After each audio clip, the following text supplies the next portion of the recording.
饭店大床房，姜糖还沉浸在秦昭野带给他的余韵中时，耳边传来秦昭野的承诺：糖糖，再给我1个月的时间，下个月我会向你求婚。糖糖，我秦昭野发誓，会给你最盛大的婚礼，让你成为世界上最让人羡慕的新娘。这是他们地下情的第7年，整个荆州都不会有人相信，清冷自持的秦家大少爷和那个名声差到极点的姜家养女谈了7年恋爱。姜糖等这句承诺，从18岁等到25岁，他心跳骤然加速，还没应声，姜糖手机响起特别关心的提示音，秦昭野伸手就要拿姜糖手机来看，声音带着情势过后的沙哑：哪个野男人？宝贝儿，你真的跟八卦报纸传的一样，包养18线小男星了。姜糖笑着把秦昭野的手推开，闺蜜。她点开温瑜发开的微信图片，是一张结婚证，结婚日期是今天，男方赫然就是和他瞒着双方家族相恋7年，今晚翻云覆雨大战13个回合，并承诺1个月后会娶她的秦昭野。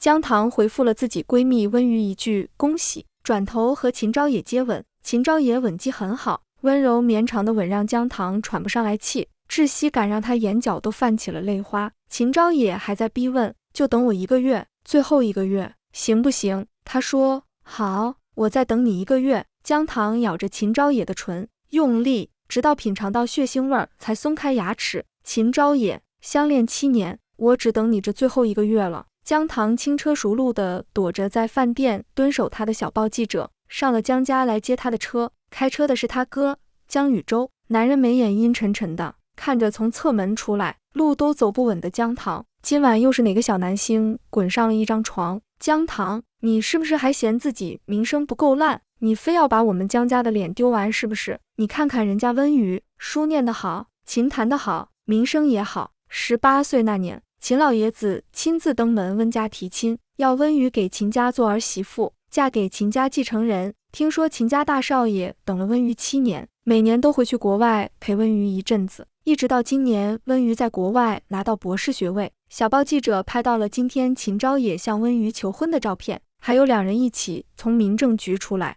应该是领证了。也是秦昭野心急，都等不及办婚礼，先领了结婚证，把2人的婚事做实。姜糖，你和温瑜都是一个孤儿院出来的，你看看人家。这句话刚脱口而出，姜宇洲猛地一脚急刹车，黑色林肯在路面停了片刻，姜宇洲一巴掌扇在了自己脸上，他不敢看坐在副驾的妹妹，低声：糖糖，哥说错了话，对不起。姜糖端坐着，面色惨白，眼底一片荒芜。姜宇洲牵他的手，触手指尖冰凉，你打哥，哥错了，哥不该提这件事。半晌，姜糖才轻声说了句照片。姜宇洲愣了下，什么照片？小报记者拍的照片。姜糖目光虚无地注视着面前的黑暗，好歹是我在孤儿院的院友和闺蜜，我看看温瑜和那位传说中的秦家大少爷般配不般配。姜宇洲把手机扔到姜糖怀里，自己看。姜糖用自己的指纹解了锁，一张张翻。秦昭野在薰衣草田单膝点地，唇吻上温瑜戴着婚戒的指尖。秦昭野笑意盎然，搂着温瑜的肩头，站在婚纱店的橱窗前。秦昭野打横把温瑜抱起，从城堡走出来，每一张的背景都是在国外。姜糖想起地下恋这7年，每次秦昭野口中的去国外谈生意，1年去12次，1次去半个月。原来所谓的谈生意，都是和温瑜谈情说爱。姜糖抬手揪住自己胸口，难以名状的酸痛从心脏位置蔓延到全身都在痛，痛得他弯下了腰。姜宇洲被姜糖的反应吓到了，从他手里一把夺过手机。糖糖，哥以后都不会在你面前提温瑜的名字了，你别吓哥，他是世界上为数不多知道姜糖和所谓闺蜜温瑜根本不对付的事情。姜宇洲不知道细节，但他知道自己妹妹对温瑜的名字深恶痛绝。姜糖扯嘴角，勉强笑笑，不是说让我跟温瑜学着点吗？我学，帮我安排下吧。哥，送我出国念个书。姜宇洲有些难以置信，当真？他不信自己这个没有血缘关系的妹妹能改邪归正。姜糖笑笑，要是下个月我还没把自己嫁出去，就当真。好看的精品小说这么多，但心醉言情绝对不容错过。全文一更到底，别忘了按赞、热推、留言、分享、订阅，开启小铃铛，精彩故事立刻开始。姜宇洲带着姜糖回了自己的私人住宅，今天传出温瑜和秦昭野结婚的消息，爸妈很不高兴。江宇周边给姜糖削水果边说，你这段时间先住我这儿。姜糖看着面前切好插上牙签的果盘，冷笑一声，他们是不是还在后悔当年领养2选1的时候默选温瑜？前几年不就赶着去给温瑜当前爸前妈了吗？干脆他们也别姓姜，改姓温算了。江宇洲见姜糖又要发火的样子，没搭话，转身回了书房。他太了解姜糖了，这时候搭话就是主动当他的出气筒。姜糖看了眼时间，已经凌晨1点了。他给秦昭野打了电话，连打3遍才有人接听。秦昭野语气冷漠，和几个小时前在饭店的亲密判若两人。不是说过吗？我在家别给我打电话，家里不想看到我和你这种女人有任何瓜葛。我这种女人，姜糖声调猛地提高，我跟你谈了7年地下情，秦昭野，你还真信那些花边新闻，信我是不检点的女人？秦昭野回了句冷冰冰的，无风不起浪。可能意识到自己太过分，他又赶忙补充，别闹了，糖糖，这7年你一直都很懂事。姜糖看着自己空空的无名指，眼前浮现出温瑜那枚结婚戒指的样子，他轻声问，秦昭野，你说1个月后娶我，是真的吗？电话那头语气软了些，我答应你的事，哪件没做到？知道了。姜糖放下手机，目光投向日历，不过就等30天，30天后，要么秦昭野兑现承诺，要么他永远从秦昭野的世界消失。过了一会儿，手机听筒里传来窸窸窣窣的声音，姜糖才发现自己没挂电话，秦昭野也忘了，他和死党聊天的声音传了过来，昭野，你追了温瑜7年，终于修成正果，秦老爷子看到你们结婚证，肯定高兴坏了吧？秦昭野语气透着矜持，又带着点得意，爷爷已经把名下股份给我了，这阵子在办手续。对了，温瑜怀孕了，你说送她什么礼物好？城西的庄园，温瑜会喜欢吗？秦昭野朋友压低声音，昭野，你一直吊着的那个姜糖，打算什么时候解决干净？秦昭野那边沉默了一下，在剧烈的心跳声中，姜糖听到秦昭野满不在乎的声音，姜糖啊，就下个月吧。秦昭野死党追问道，你不是整整吊着他玩了7年？秦大少，你舍得？秦昭野语气带着厌烦，姜家不受宠的养女而已，有什么舍不得？同样是孤儿院出身被收养，怎么温瑜就那么争气，哪儿都好？秦昭野死党又压低声音，秦大少，这7年圈子里都知道姜糖是你的人，你又找人把他名声搞臭，搞得他身边都没别的男人，现在你玩腻了，要不赏给我们尝尝鲜，看看姜家养女到底多放得开，反正他也只跟过你一个男人，干净得很。秦昭野笑骂声传来，行，跟了我这么多年，不能让你们吃亏，找个机会让你们都尝尝这小辣椒什么滋味。声音渐渐远去，姜糖这才发觉，不知何时自己已泪流满面，他面膜表情地擦去眼泪，又擦掉唇角自己咬出的血，看着镜子里面色苍白的自己，姜糖骂自己没出息，他的心彻底凉透了。困扰他7年的疑惑，今天也终于有了答案。向来洁身自好的他，怎么会在7年前一夜之间冒出无数桃色新闻，还编得有鼻子有眼，让他姜糖成了荆州人人唾弃的对象，让本就在姜家艰难生存的他，更不受姜家人待见。原来这一切都是秦昭野在背后搞鬼。就在这时，姜糖手机又收到一张请柬，是下午茶会的邀请，发起人正是温瑜，时间就在明天下午。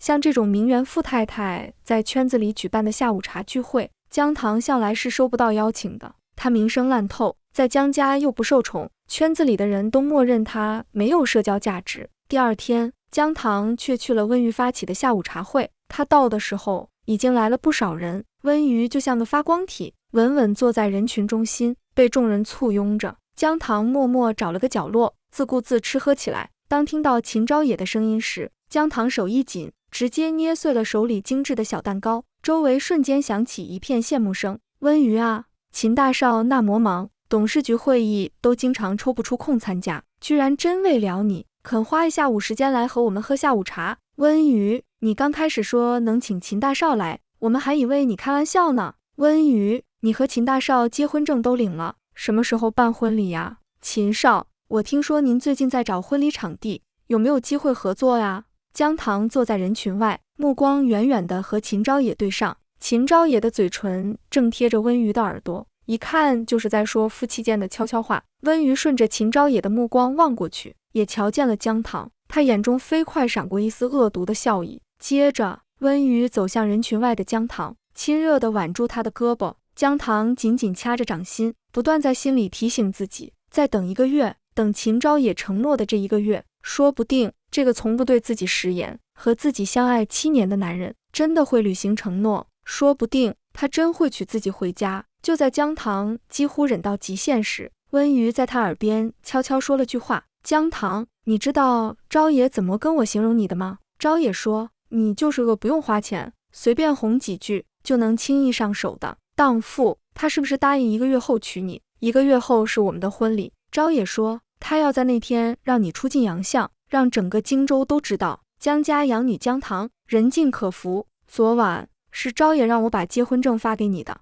他说他当时正和你上床，就想看看你看到他和我结婚，还会不会心甘情愿背他。最后那个操字温瑜莫说出口，随着一声清脆的耳光响起，全场瞬间安静。姜糖当着所有人的面狠狠把温瑜扇倒在地。秦昭野头一回在众人面前失了冷静，急忙上前扶起温瑜，转身就对着姜糖高高扬起巴掌。姜糖就这么直直盯着他，把半张脸凑到秦昭野手下。秦昭野的手在空中握成拳，最终还是放下了。你发什么疯？他揪着姜糖的衣领，压低声音说，这不是你该来的地方，现在跟温瑜道歉，说你嫉妒他才失态，然后滚回家。姜糖却笑了，笑得格外妩媚。我嫉妒他什么？姜糖把声音压得只有2人能听见，语速极快。嫉妒你一边跟我谈恋爱，一边追了他7年，嫉妒同样被收养，你把我名声搞臭，却把他捧成高岭之花，嫉妒你答应1个月后娶我，却和他同一天领证。最后一句，姜糖忍不住提高了音量。秦昭也没打出去的那巴掌，在众人面前狠狠扇了出去，这一巴掌也把姜糖最后一句话硬生生堵了回去。巴掌扇出去，秦昭也就后悔了，他只是想让姜糖闭嘴，可这一巴掌下去，掌心都发麻了。他看见姜糖直直站着，嘴角溢出一丝血丝。秦昭也语气带上了不易察觉的哀求，糖糖，求你别在人前闹事，我答应1个月后娶你，就一定会做到，你信我好不好？姜糖闭上眼，只剩29天了，信或者不信，秦昭也能给他带来的伤害也就只剩29天了。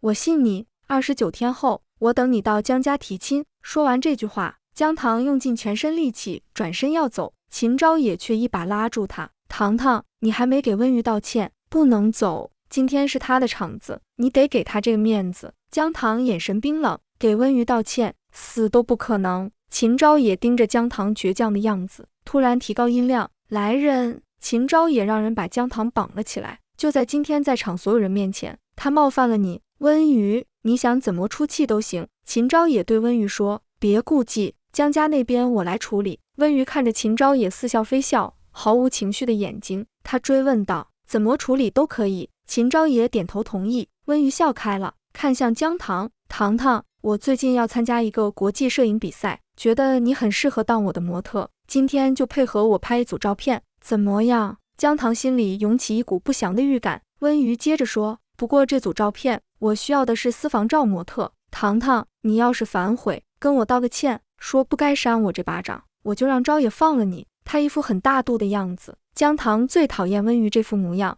小时候在孤儿院就这样，不到5岁的温瑜顶着一张乖乖女的脸，理直气壮地跟所有人撒谎，说亲眼看见姜糖去食堂偷饼干，后来2人分别被温家和姜家收养。温瑜总是一脸天真人畜无害地笑着，跟别人讲姜糖在孤儿院喂了一个鸡蛋，和男生亲嘴的事。类似的事，姜糖自己都记不清温瑜做了多少回。一开始姜糖也解释，可身边人似乎都觉得成绩好、长相乖巧的温瑜说的才是真话，就好像尝了明艳有攻击性的姜糖天生就是个坏种。姜糖梗着脖子，当着所有人的面说，道歉，温瑜，我只后悔刚才那巴掌没扇死你，想扒我衣服，你不如去看看你新婚丈夫的手机相册，那里面存了不少。话还没说完，秦昭也一脚踹在姜糖身上，姜糖疼得一口气差点喘不上来，硬生生把后面那句我的私房照咽了回去。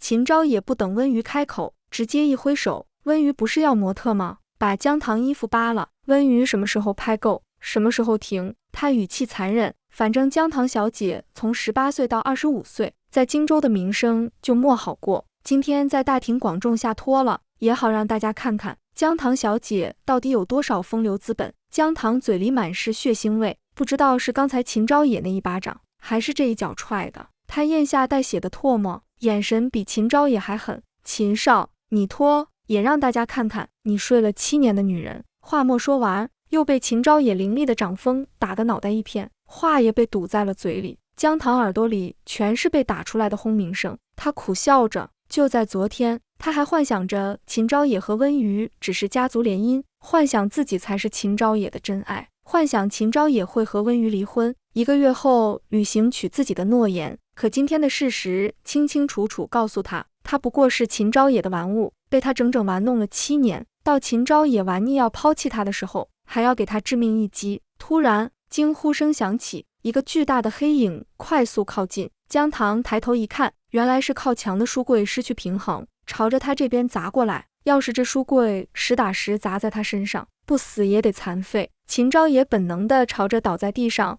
无处可躲的姜糖伸出手，只要拉住姜糖，就能把他从死神手里拉回来。但就在他手指碰到姜糖衣领的瞬间，突然改变方向，果断地把离书柜还有段距离的温瑜抱进怀里。姜糖眼中最后那点微弱的希望彻底没了，他闭上眼等死。然而预料中的疼痛并没有来，有人挡在了姜糖身前。姜糖颤抖着睫毛睁开眼，看到那张脸的瞬间，忍了一下午的眼泪终于流了下来。哥，他声音都在发抖，不知道是委屈还是刚才生死一线被吓到了。他目光越过江宇洲的肩膀，看向不远处的一男一女。温瑜一脸惊恐未定，秦昭也半跪在他身前，正轻轻抚摸他的小腹，轻声安抚着什么。江宇洲什么都没问，掏出手帕擦干净姜糖的脸，牵着他离开。和秦昭也擦肩而过时，秦昭也起身，轻轻握住姜糖的手腕，想把他从江宇洲身边拉开。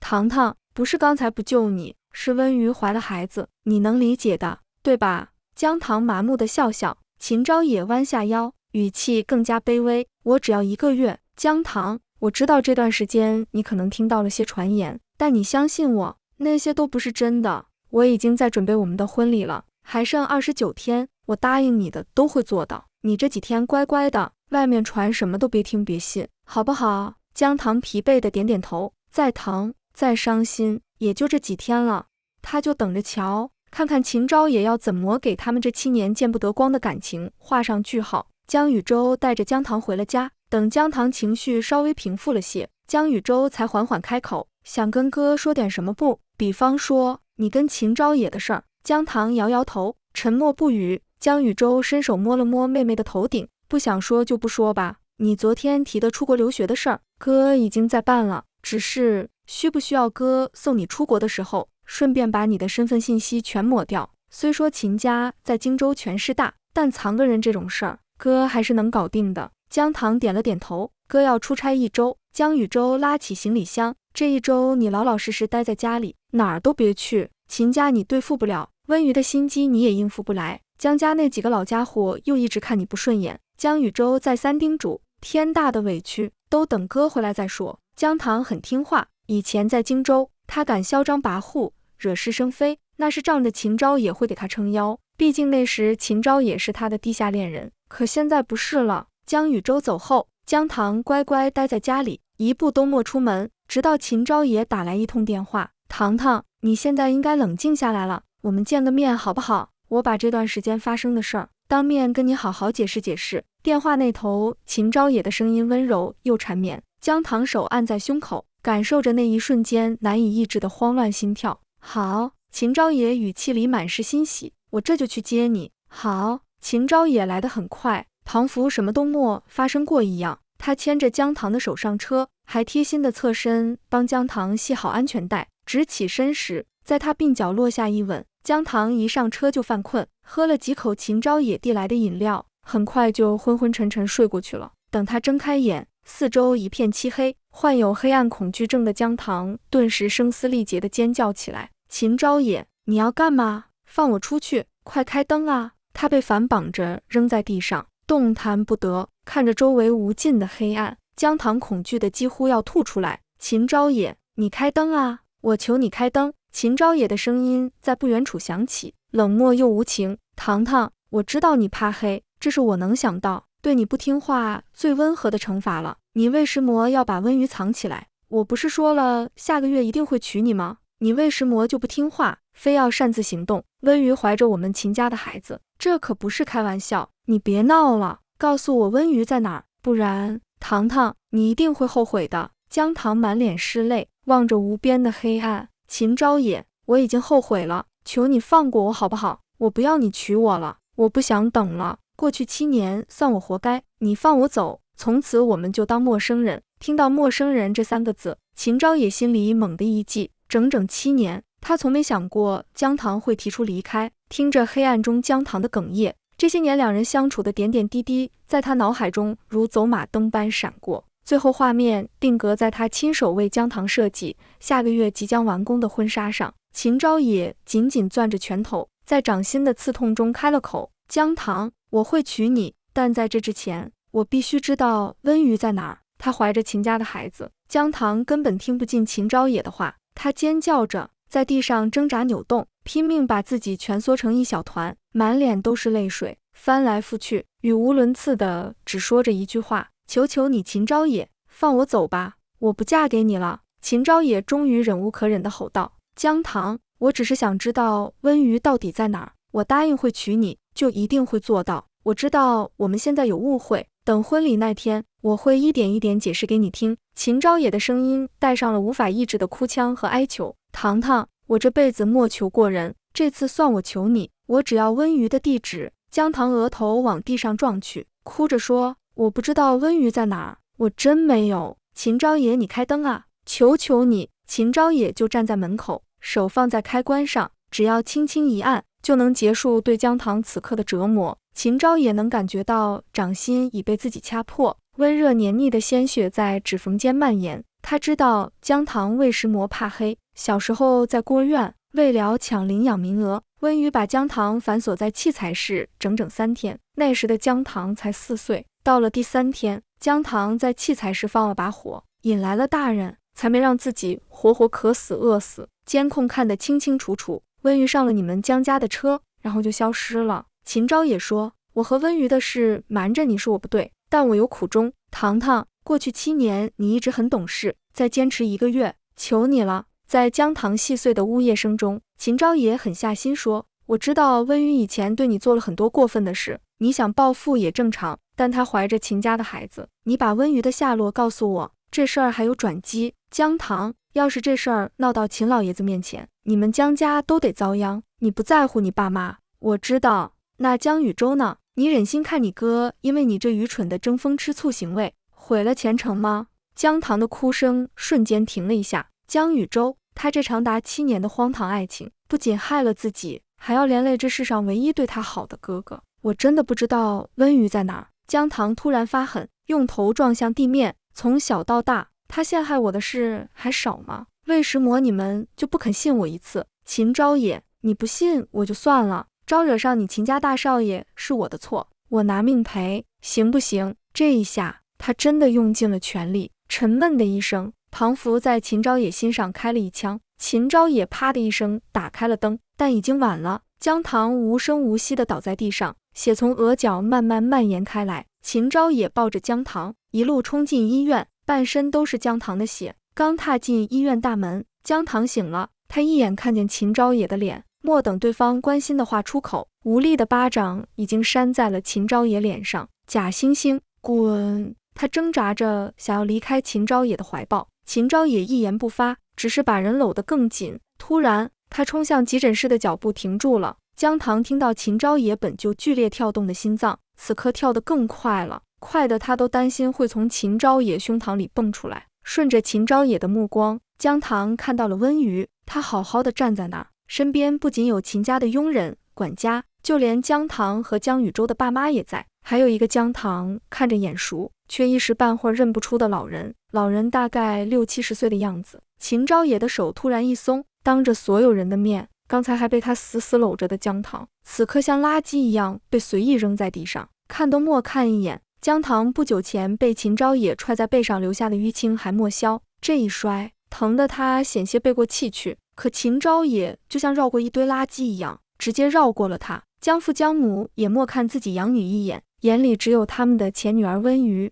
温瑜笑容满面地走上前，挽住秦昭野的胳膊。昭野，这是怎么了？糖糖可是我拍照要用的模特，你把人弄成这样，我上哪儿再找第二个姜糖去？我联系不上你，监控显示你上了姜家的车，我以为你被姜糖带走了。秦昭野搂住温瑜的腰，在大庭广众之下吻她的耳垂，当着姜糖的面说，这不就逼他把你的下落说出来吗？秦昭野厌恶地瞥了姜糖一眼，他不老实，我下手重了点，不过没关系，不会影响你拍照。温瑜似笑非笑地看了眼正狼狈爬起来的姜糖。昭野，家里车都送去保养了，我打电话让前爸前妈送我来医院。温瑜笑得干净又温柔，你至于这么担心吗？看你把我们家糖糖折腾的，莫必要。温瑜亲昵地拉住要独自去处置室处理伤口的姜糖，转头对众人说，爷爷，前爸前妈，昭野，我陪糖糖去处理伤口。糖糖从小就娇气，一点小伤都要哭闹好久。姜糖麻木地扯了扯嘴角，温瑜又开始习惯性地踩他，来凸显自己的好品格。他早就习惯了。处置室里，护士正给姜糖包扎额角的伤口，温瑜歪着头，欣赏着姜糖灰败的脸色。刚才秦昭野把你折磨得挺惨吧？其实家里车根本莫送去保养，我故意叫你爸妈来接我，就是想让你看看秦昭野对你这种用完就扔的女人能有多狠心。姜糖眉心皱了皱，好疼。护士处理伤口的手法疼，那句用完就扔更疼，但他也只是皱了皱眉，识相点就自己滚。温瑜把玩着自己如丝绸般漂亮的长卷发，宛如画中走出的小公主。你要是没钱，我给你买张机票，天涯海角随便你去哪儿，别再不要脸的留在秦昭野这个有妇之夫身边。姜糖处理完伤口，去了趟洗手间，他只是想找个地方无声的哭一会儿。隔壁传来男女接吻的声音，黏腻的水声结束后，是秦昭野因为动情而沙哑的嗓音，孕检结果怎么样？我们的宝宝还好吗？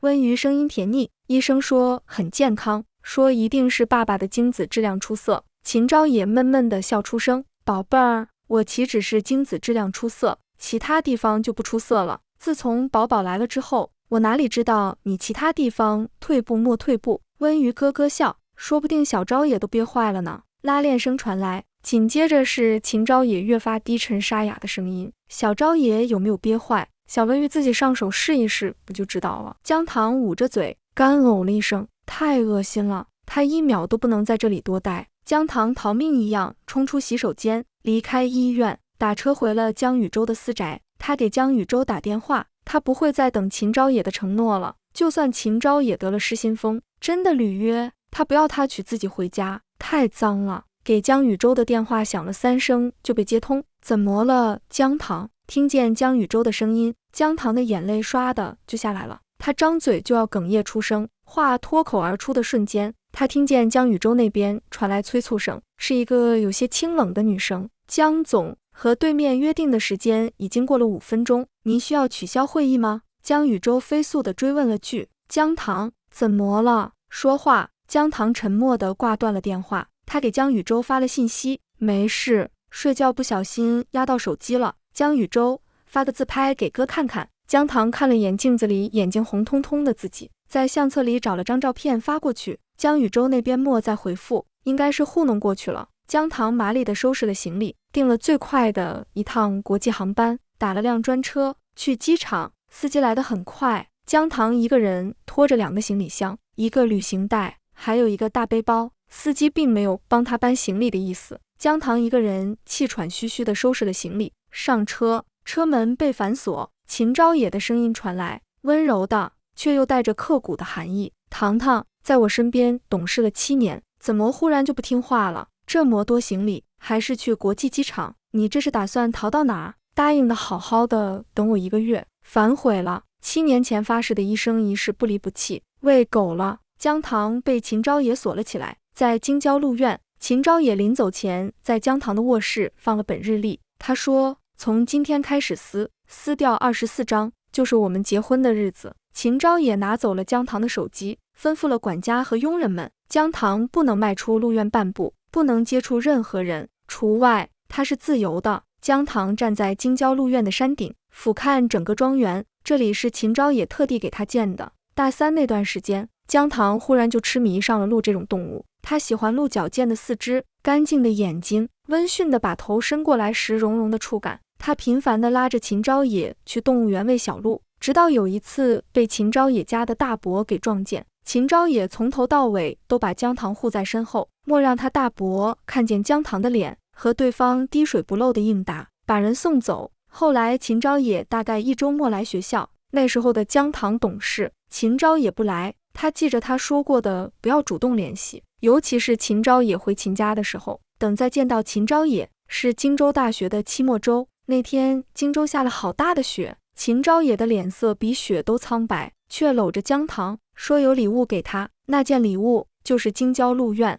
那天秦昭也说，以后姜糖再想看小鹿，就来他们2个人的鹿院来看。清静，姜糖默默地在半山腰坐下，随手搂过一只叫小太阳的小鹿，放在膝盖上亲昵。这只小鹿才4个月大，出生那天，姜糖和秦昭也留宿在京郊鹿院。那晚，鹿院管事儿的说有一只母鹿难产，姜糖不放心，跑来看，后来还和秦昭也一起上手帮着母鹿接生。小鹿一出生就沾上了生人的味道，母鹿不肯喂奶，也是姜糖和秦昭也抱在怀里，用奶瓶养大的。那只小鹿就是小太阳。后来这只小鹿就一直喜欢跟着姜糖，脚步声在身后响起，姜糖以为是秦昭也，直到人在他身边坐下，才看见是温瑜。这是姜糖第一次在京郊鹿院见到外人。这个念头浮现后，姜糖愣了一下，旋即意识到如今自己才是外人。姜糖不想搭理温瑜，也不关心温瑜为什么会出现在这里，自顾自地起身朝更远的地方走。那只叫小太阳的小鹿出生没几个月，很粘人，跟在姜糖后面走。温瑜似乎是有些嫉妒，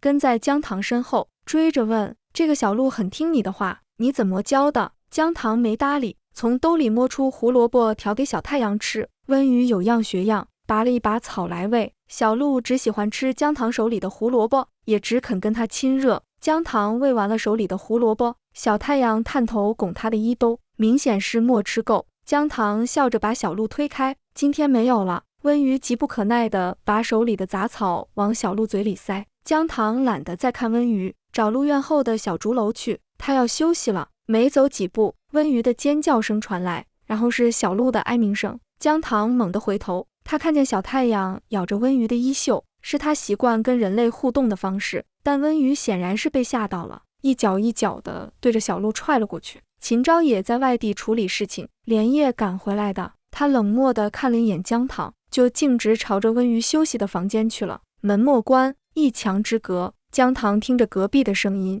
清清楚楚，两人温存够了。秦昭也回到姜糖卧室，站在他身前，温瑜的脚踝扭伤了，需要补补身子。姜糖抬眼，意有所指地点了点秦昭也，你刚才不是给他补过了吗？秦昭也气笑了，姜糖，我没给你开玩笑，下午是哪只鹿伤了温瑜？告诉我，温瑜需要补身子。姜糖愣了几秒，才品出秦昭也这句话里的深意。秦昭也，你不是人，你说过这是我的鹿院，这里面的哪一只鹿不是我们看着长大的？你能下得去手？秦昭也眼底有什么情绪飞快地一闪而过，他喉结动了下，带着点忍耐和讨好。姜糖，只是一只小鹿，温瑜想尝个鲜，尝鲜。姜糖气得浑身发抖。秦昭也，你说的是不是人话？随着这句话爆发出来，姜糖一耳光抽在了秦昭也脸上，这一耳光的声音消散。秦昭也深深地看了一眼姜糖，姜糖扬着头，毫无惧色地看着秦昭也，你感动我的小鹿，你会后悔。他是咬着牙说的这句话。秦昭也闭了闭眼，什么都没再说，走到书桌前，撕掉了一页日历。已经半夜了，糖糖，还有23天是我们的婚礼。他走出了卧室，姜糖让佣人送了一瓶酒，灌了一大半，天光熹微的时候才勉强睡着。醒来时已经是日上三竿，佣人来敲门，姜小姐，先生喊您一起去吃饭。姜糖确实饿了，他洗漱了下，换了衣服过去。温瑜也在，姜糖想走，又觉得没必要跟自己的肚子过不去，冷着脸上了桌。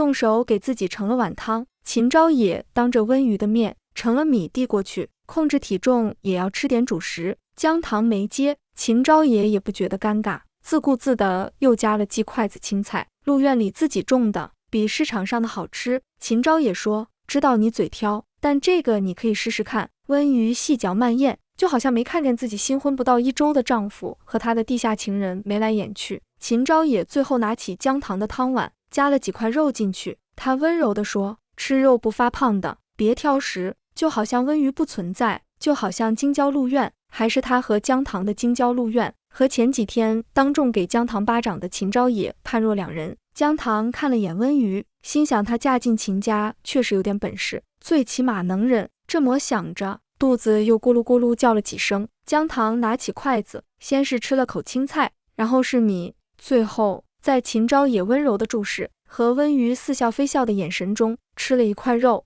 姜糖确实饿坏了，鹿院厨子的手艺相当不错，做的菜完全是按他的口味来的，他吃起来可没是磨斯文模样，隐约还能瞧见以前在孤儿院抢饭吃的影子。不像温瑜，举手投足尽显世家千金风范，吃完面前的饭菜，肉汤和肉都吃得干干净净。他起身又去给自己添第2碗，秦昭也还主动起身帮他盛汤。这时温瑜优雅地擦了擦嘴，慢条斯理地开了口，听说这只小鹿是你亲手接生，还抱着养大的，连奶粉都是你亲自喂的。温瑜声音轻柔好听，昨天你还喂它胡萝卜，怪不得肉质这么好，鲜嫩得很。姜糖瞬间惊得唇齿发麻，他呆呆地看着温瑜，庞福莫听懂对方在说什么。温瑜接着说，叫小太阳对吧？比我以前吃过的鹿肉都鲜美，一点寻常鹿肉的腥膻味儿都没有。谢谢你啊，姜糖。温瑜又道，听说鹿血滋补，所以杀鹿不能像杀鸡那样割喉放血。昨天厨子用麻袋装着小太阳，把它活活淹死的。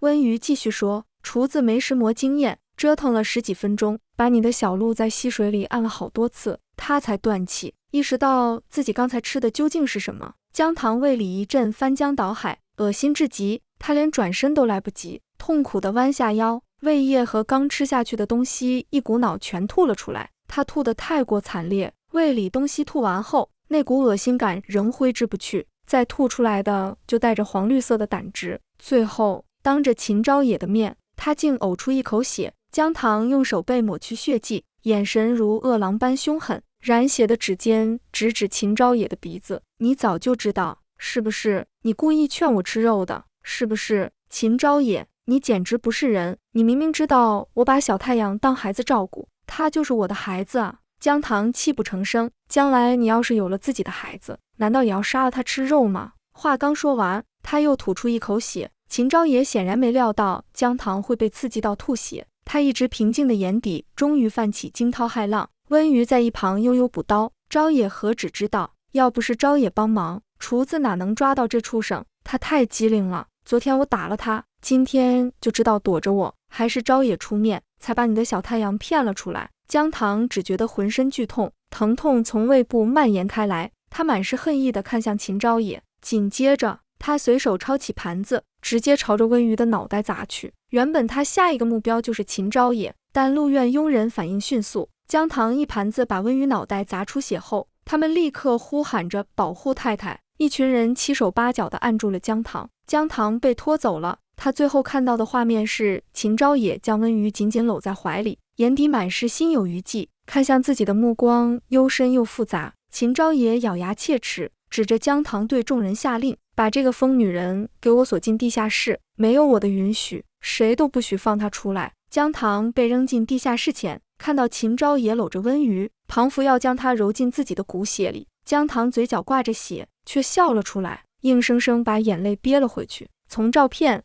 从别人口中听闻的秦家大少和温瑜的恩爱，都不及亲眼所见的1/1000。他透过门缝，直勾勾地看着秦昭也护着温瑜上车，他对温瑜是那般小心翼翼，真是无比。姜糖本以为自己真的会被锁在地下室，但秦昭也带着温瑜离开没多久，秦家旗下最顶尖私立医院的救护车就到了，把姜糖带上了车，紧接着是全套的身体检查。姜糖很确定秦昭也事先交代过这些人，检查过程中没有一个人跟他搭话。他向护士借手机，想联系江宇洲，护士却惊恐地连连摆手，护住兜里的手机，说着太太别为难我，庞福姜糖要借的是他的命。姜糖听到太太这2个字，不禁想起以前每年秦昭也都会安排他做2次体检，登记信息时他总会在他的配偶一栏填上秦昭也。想到这些，姜糖眼睛酸痛的几乎睁不开，曾经那些甜蜜情侣间逗趣的小把戏，如今都成了割在他心上的刀。姜糖没拿到检查结果，整整2天的检查结束后，他被直接送到了秦家旗下的5星级饭店，还是行政套间。这是姜糖最喜欢的房间，从这里能俯瞰大半个荆州的繁华盛景。他尤其喜欢那扇落地窗，在过去的7年里，他和秦昭也曾无数次在这里纵情狂欢，夜夜缠绵。姜糖看向玻璃，庞福还能看到自己的掌纹，以及2人曾经留下的痕迹。从秦昭也小时候就跟着他的管家亲自送姜糖到了饭店。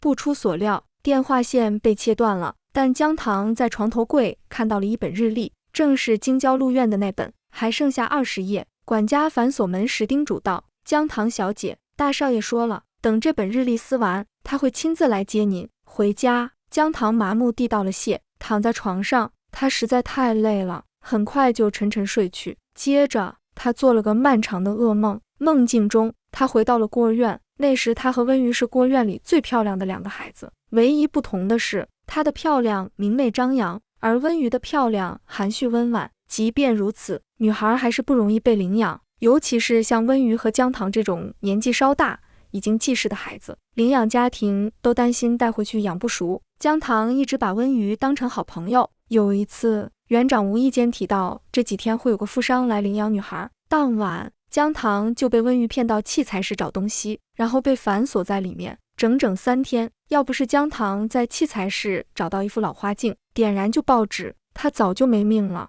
也就是从那时起，他落下了怕黑的毛病。但温瑜哭着说自己不是故意的，那个要来领养女孩的富商最后也没来。从那之后，姜糖渐渐察觉到一些事，他发现温瑜经常教唆小朋友孤立自己，然后再以救世主的姿态出现在自己身边。他还发现温瑜总喜欢让自己出糗，然后添油加醋地宣扬这些事。姜糖这才明白，温瑜讨厌自己。18岁那年，不知发生了什么，一夜之间，姜家养女姜糖被扣上了水性杨花的帽子。小道消息连张具体照片都没有，全是据知情者透露，但这也足以给姜糖贴上放荡的标签。姜家本就不太待见这个莫给家族带来任何荣耀和好处的养女，嫌弃她徒有一副好皮囊。这件事之后，她在姜家的处境愈发艰难。噩梦的最后，姜糖在某个大年30，因为和堂姐起了几句争执，被赶出家门。她在雪地里发起了高烧，姜糖猛地惊醒，她眼神空洞地望着前方，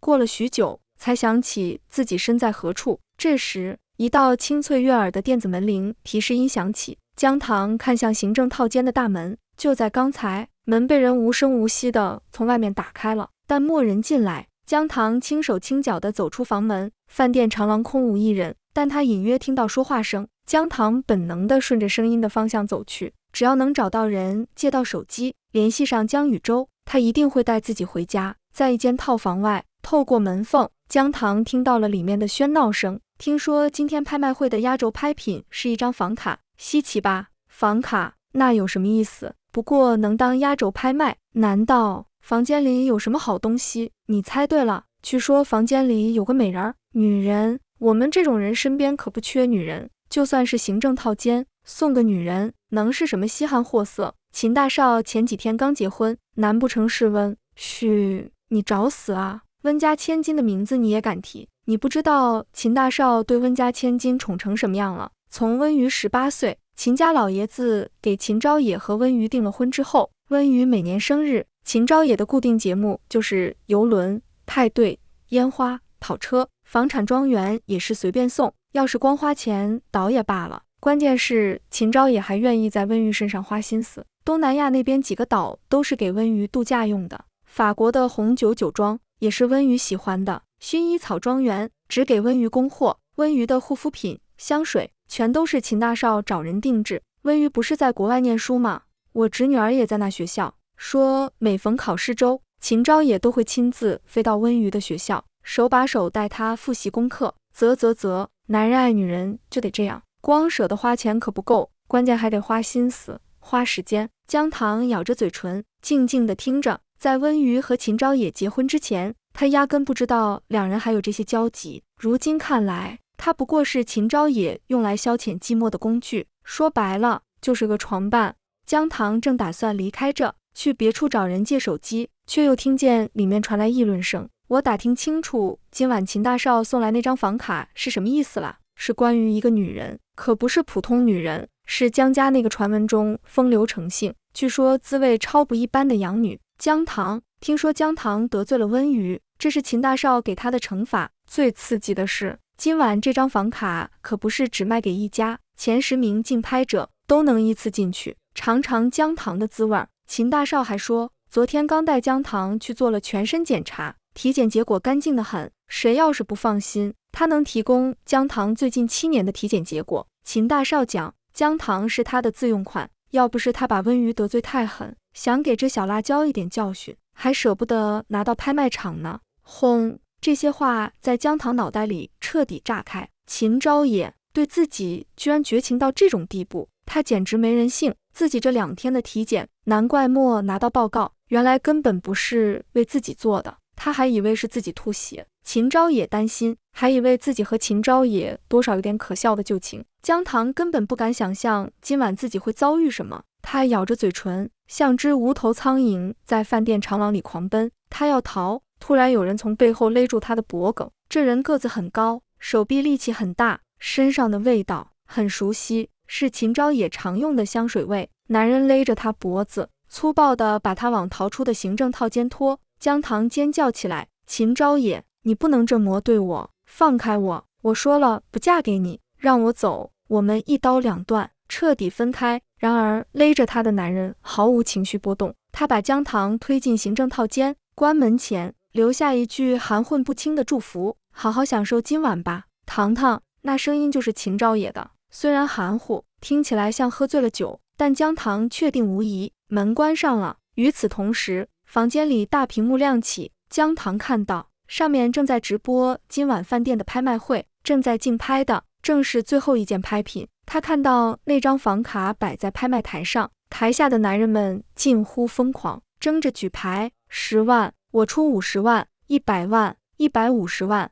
不能再高了吧？我要第一个尝到姜家养女的滋味。150万，我出300万，我要当第一个。姜糖死死咬着唇，看着那些近乎疯魔的男人，浑身发抖。他冲到电话线前，试图修复电话线，向外求救，但一切都是徒劳。大屏幕闪烁几下，拍卖会场的直播暂停了，取而代之的是监控视角画面。姜糖看到了秦昭野，他正和温瑜享用烛光晚餐。温瑜笨手笨脚切牛排，秦昭野宠溺一笑，伸手握住温瑜的手，教他怎么用力。可温瑜似乎还是学不会，秦昭野干脆把自己面前的盘子和他换了。温瑜显然知道今晚发生的事，甚至清楚姜糖正在经历什么，因为他突然抬头看向摄像头方向，对着姜糖露出毫不掩饰的恶意微笑。他做着口型，享受你的狂欢之夜吧，姜糖。姜糖在行政套间里疯狂翻找，这个他无比熟悉，和秦昭野共度无数美好夜晚的房间。他记得曾在某个抽屉随手放一把脱毛刀，因为是私人物品，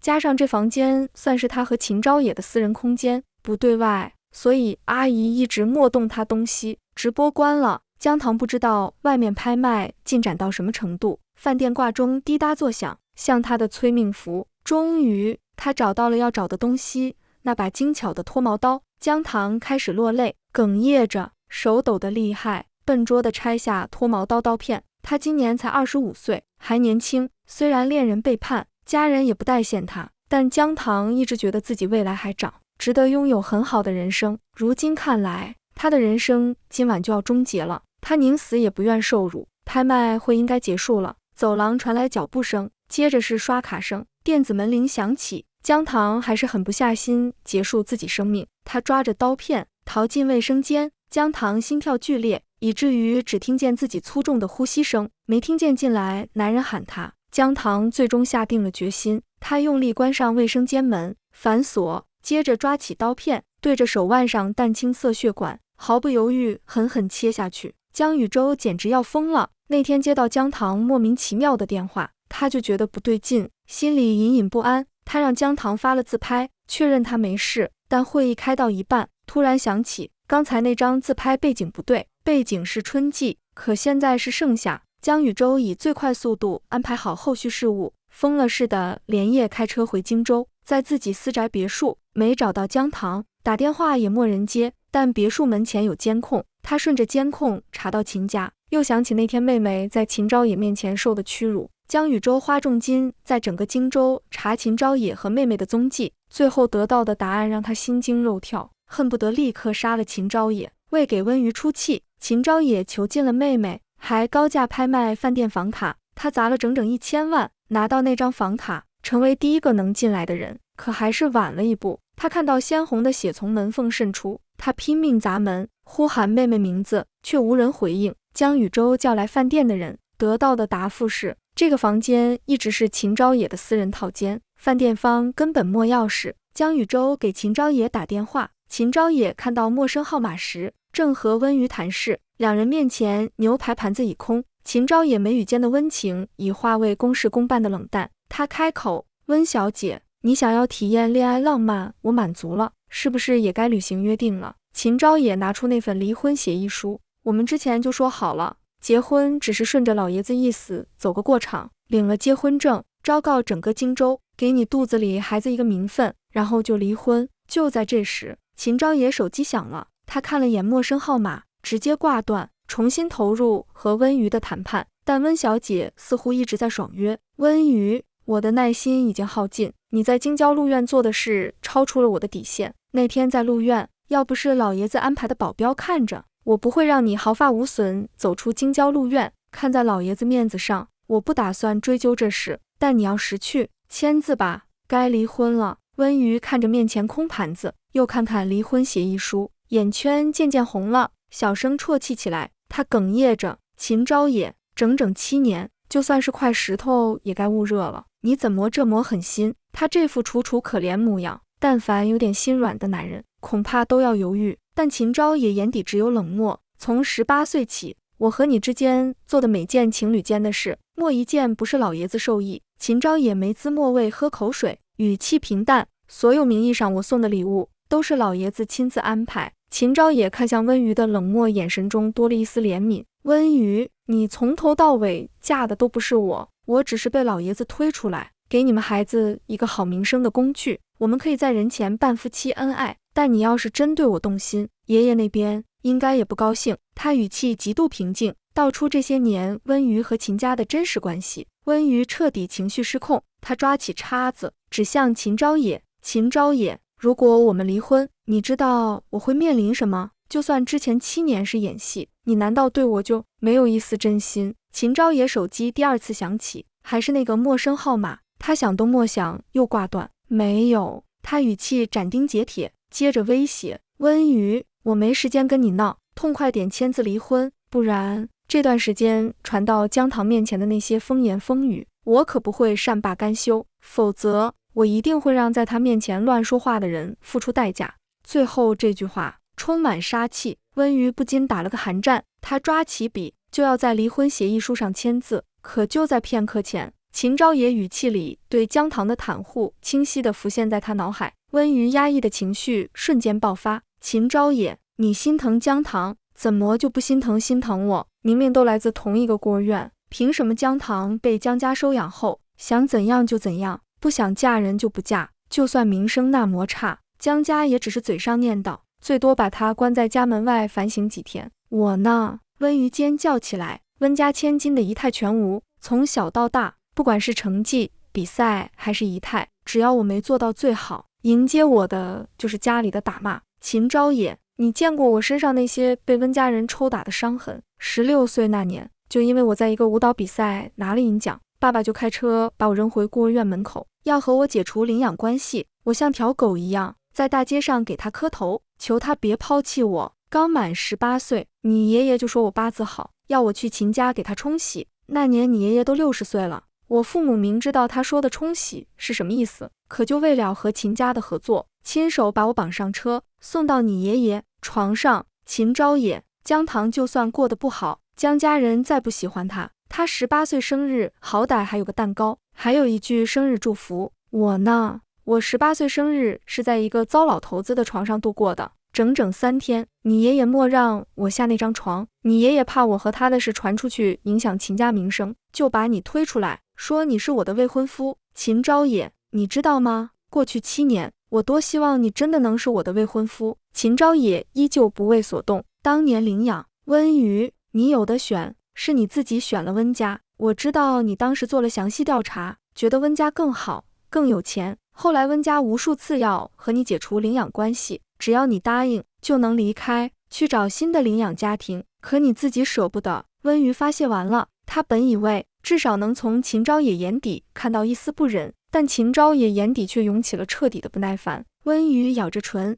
突然话锋一转，秦昭也，你说你对我没一点感情。他故意朝秦昭也俯身过去，扯了扯领口，好让对面男人看清自己的领口风光。我看在床上、花园、医院卫生间，每次你对我都挺有感情的。温瑜挑衅地笑起来，怎么？秦大少撩我裙子，也是你爷爷逼的，旁边也有你爷爷的人看着。温瑜伸手轻抚秦昭也的脸，带着爱恋与不舍。昭也，姜唐都被你伤成那样了，你觉得你俩还有机会？我们才是真夫妻。上次在床上，你悬。秦昭也一巴掌重重拍在桌子上，够了。温瑜，路是你自己选的，你这是自作自受，签字离婚，再拖下去，赶不上回荆州的飞机了。还有，大家都是成年人，你觉得说这些能威胁到谁？温瑜依旧笑着，姜唐会嫌你脏的。话音刚落，秦昭也的手机那个陌生号码第3次响了，他思索片刻，接起电话。电话那头，一个男人震耳欲聋的咆哮：秦昭也，姜唐自杀了。秦昭也身形一晃，手机差点拿不稳。你说什么？我是江宇洲，姜唐现在就在你饭店的顶层套间。江宇洲看着地上蔓延的血痕，他把自己反锁在卫生间，割腕了。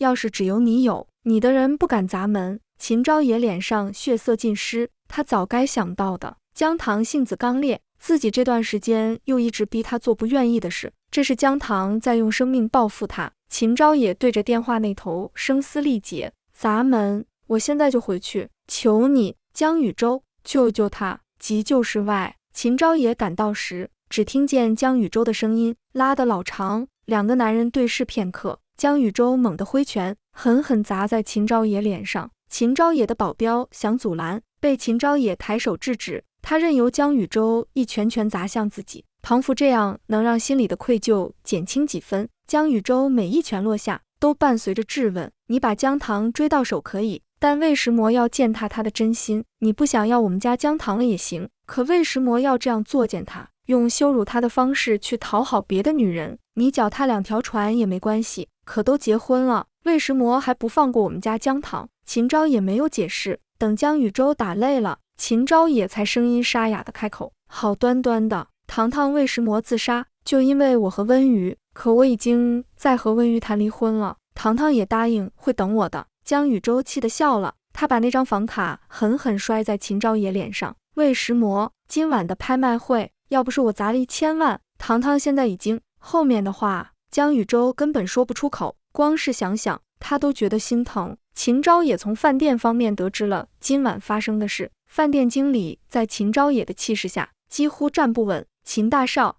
房卡是您太太亲自送来的，他说是您的吩咐，要把姜唐小姐作为今天最后一件拍卖品，卖给10个男人。对了，您太太还在房间装了摄像头，说要留着以后慢慢看。秦大少，那毕竟是您太太，她说您吩咐的，我们肯定不会怀疑。秦昭也打了通电话，把温瑜给我带到医院，现在立刻。医生传来消息，姜唐是稀有血型，医院虽有储备，也从其他地方调了血，但还是差200毫升。巧的是，温瑜也是稀有血型。温瑜被强行带到医院，他站在急救室门口，听到医生和秦昭也的对话，立刻明白秦昭也要做什么。他拼命挣扎：秦昭也，我是孕妇，我怀着秦家的孩子，你敢抽我的血救他，你爷爷知道了不会放过你的。医生好言相劝：温小姐，我们知道您怀孕了，但只抽200毫升，对您身体和孩子影响不大，休养一段时间就能恢复。可江小姐失血过多，真的命悬一线。温瑜看向秦昭野，昭野，想想你爷爷，你知道他对这个孩子有多重视，他要是知道你对我做的事，不会饶过你的。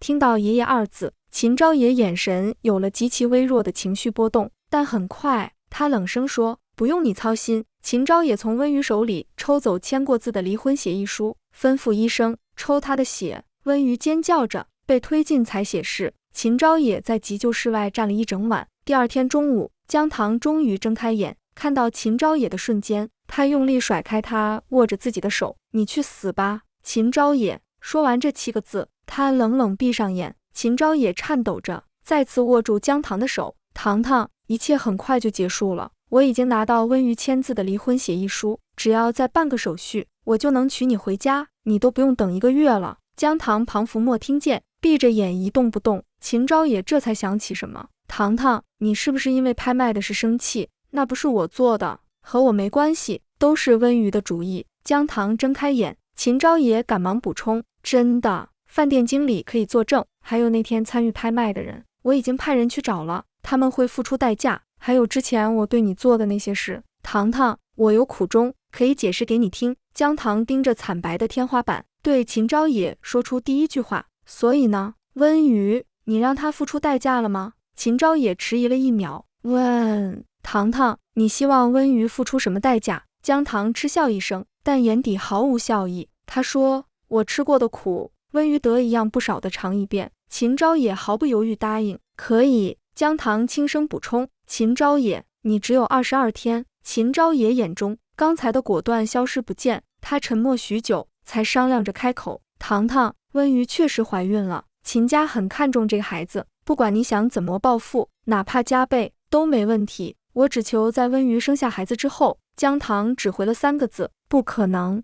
说完这3个字，江棠闭上眼，完全当身边的人不存在。江宇洲一直在门口守着，见妹妹呼吸渐渐平稳，才转身离开病房。秦昭也不死心的等了好一会儿，见江棠竟已昏昏沉沉睡去，这才起身离开。刚走出医院大门，秦家老宅的管家就迎了上来，大少，老爷让您即刻回秦园一趟。秦昭也下意识握紧温瑜签了字的离婚协议书，跟着老宅管家上了车。他径直去了祠堂，刚一进去，迎面就挨了一鞭子。秦昭也默默跪在蒲团上，等秦老爷子气消了，才抬起头。他知道这是为温瑜出气。此时秦昭也脸色苍白如纸，身上那件昂贵的高定西装已被血水阴出深浅不一的痕迹，但那份离婚协议书却干干净净。秦昭也疼得指尖微微颤抖，仍将离婚协议书递到秦老爷子面前。管家接过翻看后，转递给秦老爷子，才结婚1周就想离婚。秦昭也盯着地面，语气带着玩味与讥讽，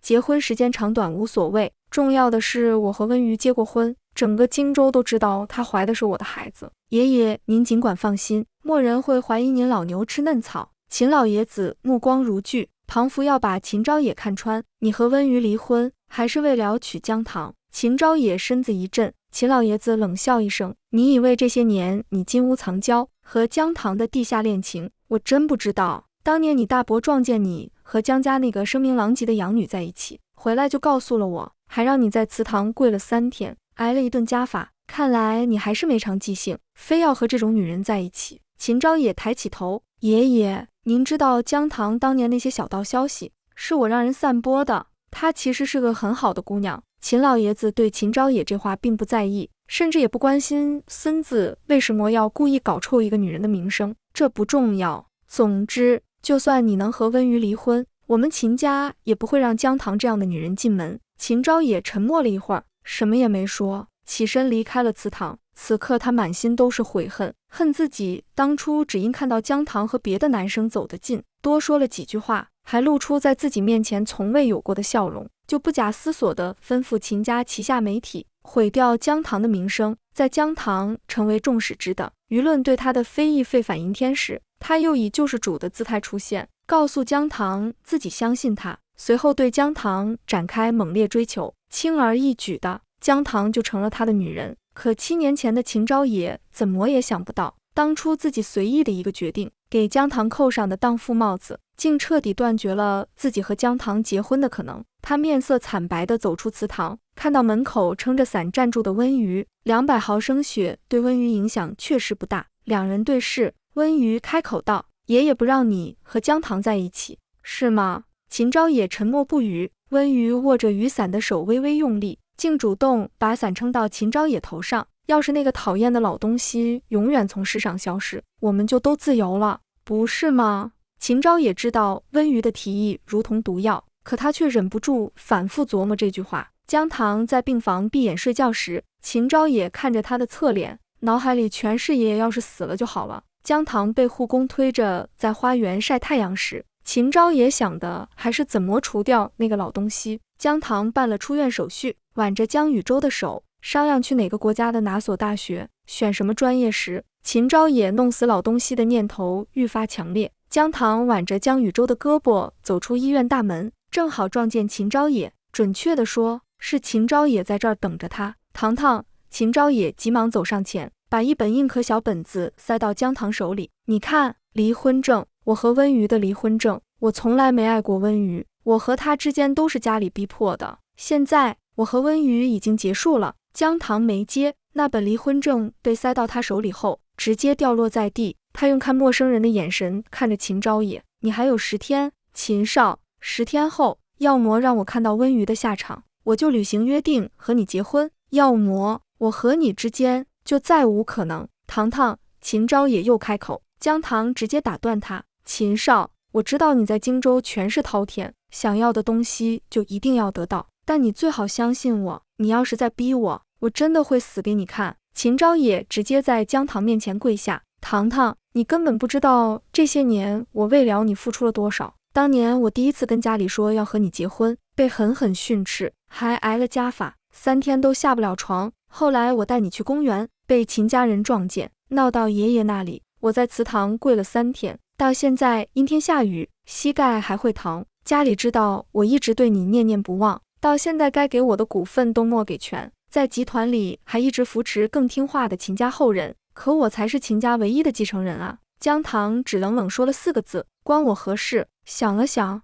又补充了4个字，你自作自受。秦昭也看着姜糖挽着姜宇洲离去，他心里突然冒出一个极其恶毒的念头。秦昭也几步上前，拦住两人，盯着姜糖的眼睛，糖糖，你什么时候和你哥哥搞到一起的？姜糖气得几乎站不稳。秦昭也，你还是人吗？他从牙缝里挤出声音，7年前你毁了我的名声，7年后你连我们姜家都要毁掉。他抬手狠狠给了秦昭也一耳光，在姜宇洲半搂半抱下踉跄着上车。秦昭也伸手挡住他关车门的动作。你说什么？姜糖彻底和秦昭也撕破脸。我说，秦大少，7年前因为你的占有欲毁了我的名声，你还以为能瞒我一辈子。还有你和温瑜做的那些事，你口口声声说不爱他，有苦衷，怎么你跟温瑜上床的时候也是被人强迫的？我在医院被你折磨得半死处理伤口，你和他却在医院洗手间纠缠不清，也是有人按着你的头逼你做的。秦昭也，别把什么都推到秦家和温瑜身上，他们不是好东西，你又能好到哪去？但我姜糖答应的事不会变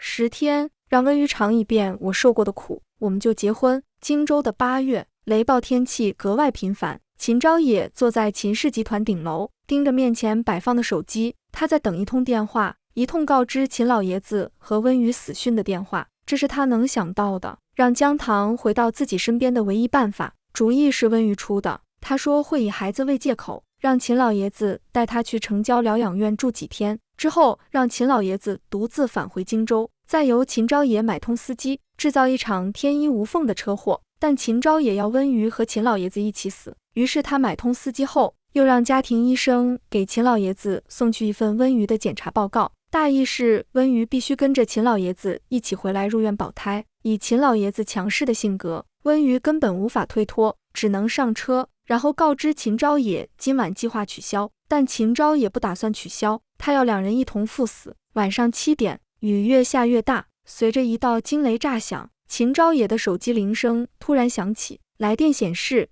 爷爷。他颤抖着手接起电话，电话那头不是预料中司机的声音，也不是医院或交警的声音，而是秦老爷子本人的声音，背景音很安静，听起来还在疗养院。爷爷，您今晚不是要回荆州？秦昭爷语气恭敬。秦老爷子开口道：“你已经和温瑜离婚了，很想娶姜糖是吧？”秦昭爷握紧手机：“是。”秦老爷子语气中竟带着几分惊喜：“想娶就娶吧。爷爷今天得知了一个好消息，耽搁了时间，就先不回荆州了。等我回去，亲自登门陪你去姜家提亲。”秦昭爷下意识追问：“什么好消息？爷爷，您怎么突然同意我们的婚事了？”老爷子在电话那头爽朗地笑出声：“姜糖这丫头争气啊，怀的是双胞胎，还是男孩？因为是秦家的重，医院直接把检查结果给了我。我看了下检查时间，就是上周的事儿。”电话挂断许久，秦昭也才回过神来：“没错，是之前姜糖在京郊路院吐血，他派人送她去医院做的全身体检。原来那时她就已经怀孕了，还好割腕没有伤到孩子，还好她的糖糖福大命大。”还莫等他从这巨大的惊喜中缓过神，第二个电话紧接着打来了，是医院打来的。“请问您是温瑜小姐的家属吗？她今晚在高速公路上遭遇追尾事故，人倒是没事，可孩子保不住了。”秦昭也目光投向新闻直播，电视里新闻播报员正满脸痛惜地讲述着今晚发生的事。今晚7点，我市市郊高速公路路段突发连环车祸，17辆车连环追尾，其中有2名孕妇，一位孕妇流产，另一位坠崖，不幸身亡。秦老爷子第二天回到了荆州，秦昭也开车载着他去医院看望温瑜。秦老爷子得知温瑜因车祸流产，又因大雨耽搁送医，伤了根本，以后很难再受孕后，连病房都莫进，转身就走。昭也，还是你有眼光，早早和温瑜离了婚，这些年还对姜糖始终如一，大概是因为即将迎来2个孙子，老爷子对失去一个孩子的事，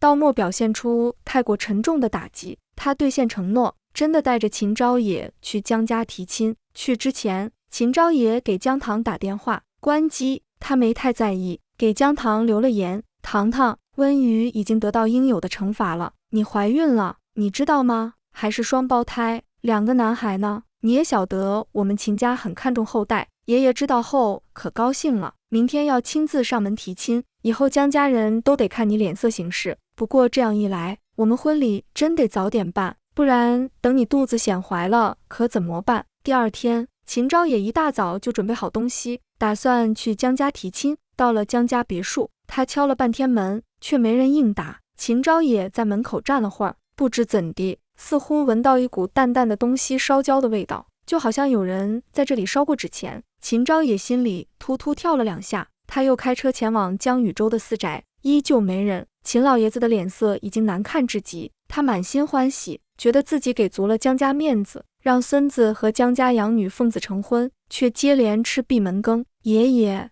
您先回去。”秦昭也鬓角挂着冷汗，他太清楚老爷子的脾气了，我马上安排人在全城找姜糖下落。这时，老宅管家打来电话，秦老爷子接起，听完电话那头的话，叹了口气，整个人彷佛一下子苍老了10岁。“昭也，别找姜糖了，昨天的连环车祸，姜糖也在那趟车上，他坐的车冲破护栏，从悬崖坠落，落地后发生爆炸，尸骨无存。唉，是我们秦家子嗣缘浅，也是他姜糖福薄啊。”与此同时，国际机场，姜禹州站在姜糖身后，为他梳理长发。“你莫独自出过远门，这趟出去可得小心。虽说哥急着这次机会给你销了户，换了身份，但秦家势力大，早晚会发现蛛丝马迹。秦昭也这人占有欲强，手段又狠，你处处都得留意着。”姜禹州手很巧，给姜糖编了个鱼骨辫，从小就给你梳头发，梳着梳着，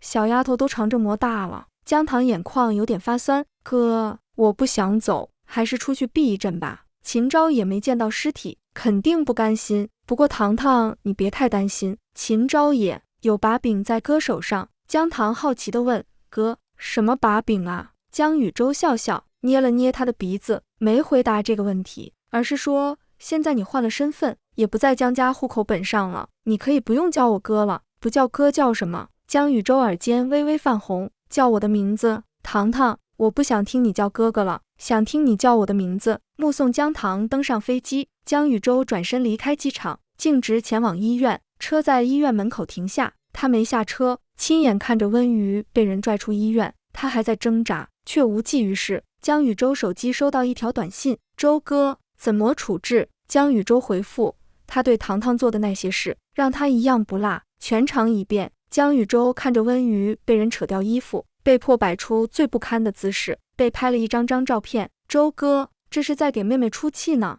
江宇洲咬着烟，听到妹妹2个字，眼底那层寒冰瞬间消融。他拿出手机给姜糖发短信，姜糖立刻发了视频过来。江宇洲条件反射般扔掉烟，视频那头的姜糖笑容灿烂，整个人都充满活力。哥，你看这雪山，你什么时候忙完国内的事呀？我想和你一起滑雪。江宇洲应了声，以后机会多着呢。姜糖揉了揉被冻红的耳朵，哥，你那边怎么有声音？我好像听到有人尖叫。江宇洲看了眼单面玻璃里温瑜的凄惨模样，语气平静的仿佛什么都没发生。没事，我今天来考察游乐园项目，可能是外面游客的声音。最后叮嘱姜糖玩得开心，注意安全。江宇洲挂断视频，走出仓库，一抬头看见前方不远处的熟人秦昭野。才1周末线，秦昭野就像变了个人，胡子拉碴，眼圈又青又黑。看到他时，江宇洲嘴角的笑意还未消散，他装作没看见，握着手机与秦昭野擦肩而过。突然，身边传来扑通一声，江宇洲眉毛一挑，是秦昭野跪了下来。他声音痛苦：我知道姜糖没死，没找到他尸体，他是不是躲起来了，不肯见我？他还怀着我们的孩子啊！也不知秦昭野多久没睡了，眼里布满血丝，仅存最后一丝希望，仰头望着江宇洲：求你让我再见姜糖一面。江宇洲的脚步只停顿了一瞬，下一秒便把秦昭野甩在身后。秦少脑子糊涂了吧？姜糖户口都注销了，找不到尸体是你没本事。对了，秦昭野，你好像一直忽略了一件事，姜糖是你亲手害死的，那场连环车祸是你买通司机策划的。秦昭野愣了几秒，眼中突然涌起无尽的悔意。这段时间他疯了似的在荆州找姜糖下落，竟忘了一件事，姜糖死于那场他为温瑜精心谋划的车祸，是他亲手害死了姜糖，害死了他们的2个孩子。秦昭野跌跌撞撞起身，拉住江宇洲，语无伦次的解释：我只是想报复温瑜，糖糖恨温瑜，我答应过糖糖的，我也没想到糖糖那天会在高速路上，我不是故意的，糖糖一定会原谅我。江宇洲不耐烦地甩开秦昭野的手：不会，姜糖生前都没原谅你，更何况现在他死了，还是死在你手里。秦少要是真有心，就该让那些伤害过姜糖的人付出代价。江宇洲的话彻底击碎了秦昭野心中最后一丝幻想，糖糖怎么会死？明明我们都要结婚了，爷爷都答应了，我都要去提亲了。江宇洲在心里冷笑，他点燃一直夹在指尖的烟，看了眼身后的仓库，逝者已逝，秦少，你后悔也没用，糖糖的心愿，他生前你办不到，现在他不在了，我来替他完成。江宇洲说完最后一句话，开车离去。秦昭野在原地站了许久，忽然明白仓库里是什么情况，他转身朝着仓库走去。温瑜快要疯了，他从未遭受过如此羞辱，被人扯掉衣服，狼狈不堪的模样被一张张拍下，但这些人显然不只是为了拍照，他们就是要羞辱他，确切地说是为了报复他。只因为他说过要姜糖脱光衣服来给他当私房照模特，他哭着蜷缩在脏兮兮的地上，用撕破的衣服试图遮挡，换来的却是更大声的嘲笑和一连串的闪光灯。不知过了多久，一双皮鞋停在他面前，温瑜抬头望去，是秦昭野。他一把抱住秦昭野的大腿，痛哭流涕：昭野，带我离开这儿好不好？我错了，我可以给姜糖道歉，当面道歉，直到他原谅我为止。秦昭野露出一丝诡异的笑，点点头：好，我带你去给姜糖道歉。车一路驶向京郊路院，认出路线，看到熟悉的风景，温瑜松了口气。他讨好地对秦昭野说：昭野，你和糖糖应该已经结婚了吧？今天又来路院散心了，糖糖最近怎么样？我真心祝你们百年好合。车在京郊路院后山停下，下车，温瑜看着四周的荒山，没瞧见姜糖的身影，他心里涌起一股危机感，连忙摇头：秦少，姜糖在哪？我要见糖糖，我要亲口给他道歉，你忘了吗？秦昭也不耐烦地揪住温瑜的长发，把她强行从车上拽下来，重重扔在地上。我没忘，糖糖就在这儿啊，你看。秦昭也面前是一座衣冠冢，温瑜看到墓碑的瞬间，吓得失声尖叫，上面赫然刻着血淋淋的6个大字：爱妻姜糖之墓。旁边还有2座小小的坟茔，没有立碑。在渐暗的暮色中，荒山这一幕显得格外诡异。秦昭也找不到姜糖的尸体，便拿了他生前最喜欢的物件，在姜糖以前常看风景的地方建了这座衣冠冢。那2座小坟茔是他为自己尚未出世的2个儿子建的。见温瑜想跑，秦昭也一脚踩在温瑜背上，你不是要给姜糖道歉吗？道歉啊，他就在这儿呢，给姜糖磕头。什么时候姜糖说原谅你了，你才能起来？秦昭也听闻秦老爷子突发脑梗住院时，脑海中最先浮现的竟然是温瑜。他回想起7年前秦老爷子在大山里结识的那位所谓风水大师，那大师声称要想确保秦家生意兴隆，老爷子长命百岁，就得找个八字相合的女人来冲喜。说来也巧，那女人的八字与温瑜竟丝毫不差。秦老爷子何等老谋深算，当时就察觉到这所谓的风水大师十有八九是温家安排的，目的就是想用一个养女来攀附秦家。可温瑜实在是漂亮，懂事又聪明，秦老爷子也就这么稀里糊涂地接纳了温瑜。为了避免日后舆论声势，他还自以为精明地给温瑜安上了未来儿媳妇的名头，让秦昭也白白戴了7年绿帽子。秦昭也开车赶到医院，望着躺在 ICU 里插着呼吸机目光浑浊的老人，又不禁想起昨晚在京郊路院被活生生吓疯的温瑜。在来医院看望秦老爷子之前，秦昭也刚亲手把温瑜送进精神病院。他事先征求过温瑜父母的意见，可这2人对这个已毫无利用价值的养女没有丝毫眷恋，只说任凭秦昭也处置。秦昭也给温瑜制定了详尽的治疗方案，电击、吃药。拿给温瑜父母签字时，他俩看都莫看，心思全放在自己的亲生儿女身上。秦昭也看着嘴角挂着口水的爷爷，心想那风水大师的说法似乎还真有点门道。这时医生拿着秦老爷子的检查结果过来，秦先生，您爷爷目前有3个选择。第一，采用国际最先进的治疗方式，费用高昂，但对秦家来说负担得起，未来秦老爷子恢复的概率有 50%。第二，保守治疗，维持现状。第三，放弃治疗，拔掉呼吸机。秦昭也看着爷爷问道，他现在这算什么状态？能听能看吗？医生觉得秦昭也的笑容有些阴森。秦老爷子基本的视听功能还在，但脑部出血压迫了神经，导致他失去行动能力。简单来讲，就是个有思想的植物人。秦昭也明白了，笑容愈发阴冷。也就是说，这老东西现在就是个活死人。医生被吓得不轻，战战兢兢地点头。秦昭也突然大笑起来，他极少如此失态，笑得前俯后仰。这就是命，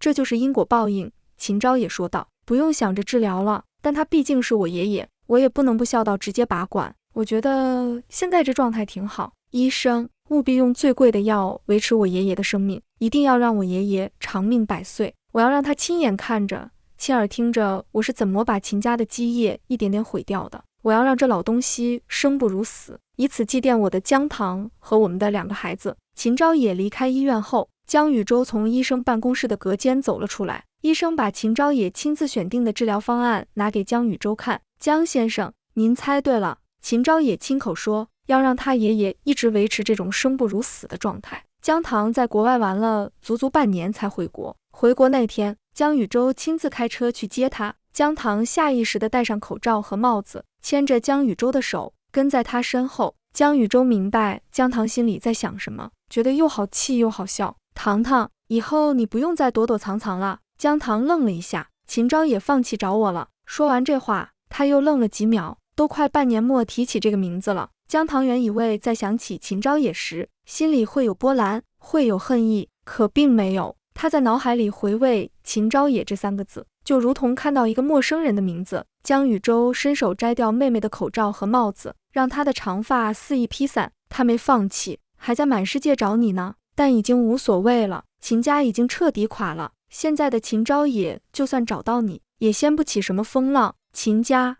早就不是半年前那个一手遮天的秦家了。江宇洲带着姜糖来到他以前最爱去的下午茶餐厅，给他讲起最近半年发生的事儿。温瑜被关在精神病院，我打听了，秦昭也一次性交了够他住80年的住院费，还吩咐院方务必用最好的药、最先进的治疗手段。你出国没多久，秦老爷子就脑梗了。秦昭也选择保守治疗，说白了就是让他爷爷保持能思考却动不了的状态。之后，秦昭也就开始当败家子，挥霍无度，盲目投资，不到半年就把秦家千亿资产败得精光。秦昭也那傻蛋，还时不时跑到秦老爷子病床前汇报，说今天又花了多少钱。秦老爷子气得脑梗不断恶化，估计离咽气也没几天了。我感觉秦昭也精神也不太正常了。听说有段时间他又坚信你死了，到处求神拜佛，说要上天入地找你。姜糖笑得前仰后合，一口茶直接喷到了江宇洲脸上。江宇洲也不嫌弃，擦干净脸，假装生气地嗔怪了2句，然后让姜糖专心吃东西。两人吃完饭，江宇洲牵着姜糖沿着大桥慢悠悠地散步，姜糖给他讲这段时间在国外的所见所闻。秦昭也在地图上划掉第35个地点，拖着疲惫的身躯走上大桥。这已经是姜糖消失的第6个月了，秦家已经完了，是他亲手毁掉的。姜糖不在后，他觉得一切都没了意义，只想毁灭一切。秦昭也站在桥边，俯瞰着下面奔腾的江水。这时，一通电话打了进来：“秦先生，您爷爷的病情又恶化了。”秦昭也愤怒地吼道：“我不是说了用最好的药吊着他的命吗？我要他一直半死不活，长命百岁。”电话那头的声音有些无奈：“可是秦先生，您在我们医院预存的治疗费用已经不够了。”秦昭也愣了好一会儿，片刻后，他无力地说道：“把管吧，遗体我不要了，你们看着处理。”说完，他又低下头，凝视着江水，仿佛看到了自己的归宿。突然，清脆的笑声随风飘来，只是隐约听到，秦昭也的心就猛地跳动起来。他确定这是姜糖的笑声。糖糖，秦昭也顺着笑声传来的方向望去，只见那里站着一男一女，正是姜糖和江宇洲。他俩似乎在聊什么特别好笑的事，声音很大，传进了秦昭也的耳朵。姜糖说：“我什么时候怀孕了？还是2个男孩？我自己都不知道，真要笑死我了。”江宇洲抽出卫生纸，给姜糖擦去笑出的泪花。假的呀，我给医生塞了钱，让医生弄了份假报告骗秦老爷子，你都不知道。那老东西当时就信了，第2天还专门跑到我们家要登门提亲呢。爸妈早被我支走了，他们吃了个闭门羹。当时我在给你办身份注销的手续，反正秦老爷子信了，秦昭也也信了。他不光给你弄了个衣冠冢，还为2个根本不存在的孩子修了坟墓，花了不少钱做法事超度。秦昭也如遭雷击，一股巨大的愤怒涌上心头。原来从头到尾他都被江宇洲耍得团团转，姜糖的死是假的，2个孩子也是假的，他竟被当成傻子一样戏弄。秦昭也快步朝前面的一男一女走去，确切地说是跑过去，他要把江宇洲推进江里。只要江宇洲死了，姜糖没了依靠，就只能回到他身边，做他豢养的金丝雀。虽然这样会让姜糖恨他，但无所谓，他会用真心去呵护姜糖，慢慢治愈他内心的创伤，直到他重新接纳自己。1步、2步、3步，秦昭也眼中只有江宇洲，他在这世上最后的仇人，以至于他没注意自己跑到了快车道上，也没听见身后的鸣笛声。秦昭也突然感觉身体一轻，眼前的世界开始旋转，他好像飞了起来，紧接着便是一阵剧痛，随后他彻底失去了意识，永远的失去了意识。姜糖听到快车道上传来鸣笛声、咒骂声，似乎还有撞击声，怎么回事啊？他好奇地看过去，亲眼目睹一切的江宇洲神色平淡，仿佛什么都没发生，伸手揉了揉姜糖的脑袋，没事，一只乱跑的阿猫阿狗被车撞飞掉进江里了，估计没救了。哦，好可怜。姜糖耸耸肩，一阵风刮起，把一张地图卷了起来，吹到姜糖脚下。姜糖好奇地捡起来，只见上面画了很多圈，还有红色的叉叉。这张地图显然被频繁翻看，边缘都磨得发白了，角落有几行标注着日期的字，字迹有些眼熟，可姜糖一时也想不起来是谁的。还有一行被水印开的字迹，隐约能看出爱妻，后面的就看不清了。他又看了一会儿，觉得这地图没什么意思，便团成一团，扔进了江里。江宇洲微笑着脱下外套披在姜糖身上，他知道姜糖那段灰暗的过去就此画上了句号，而他会一直守在姜糖身边，直到姜糖明白他的心意。这本真的把狗血熬成老母鸡汤，外加辣油一桶。开局地下恋7年，还被1个月后娶你哄到失速。我直接在客厅原地表演花式翻白眼。最离谱是那个所谓大少爷，嘴上真爱，手上套牢，下一秒转头去跟白莲谈博士恋爱，还能把人锁黑屋、丢饭店，甚至拿房卡上拍卖会。这操作根本开启人性最低画质模式。更狠的是小太阳那段，我一边看一边说抱歉先去吐，居然逼女主吃自己亲手养大的鹿，还配合一句吃肉不发胖。兄弟，你这不是反派，是笑话。全书像看卡尔灾难现场直播，人设全员带刺，权贵圈礼貌微笑背后全是刮骨刀。女主每进一关就像在玩受害者模拟器，但她咬牙撕日历那瞬间我又被燃到，真有种老娘今天就把命活回来的狠。最后只能说这故事虽然满脸泪痕，但节奏紧，情绪狠，反转快，边骂边追停不下来。姜糖，拜托你把爱情丢进资源回收，改投资律师团，顺便把他们的人生也清一清。